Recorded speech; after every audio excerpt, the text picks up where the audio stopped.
Assalamualaikum warahmatullahi wabarakatuh.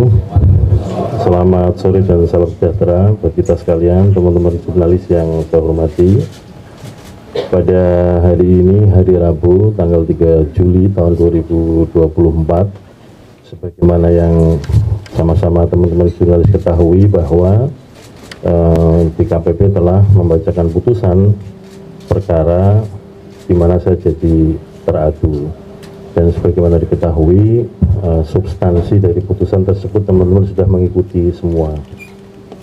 Pada kesempatan ini saya ingin menyampaikan, saya mengucapkan Alhamdulillah dan saya mengucapkan terima kasih kepada DKPP yang telah membebaskan saya dari tugas-tugas berat sebagai anggota KPU yang menyelenggarakan pemilu.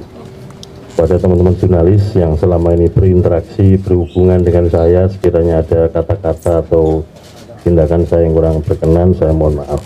Saya kira itu yang dapat saya sampaikan pada kesempatan ini. Terima kasih. Assalamualaikum warahmatullahi wabarakatuh.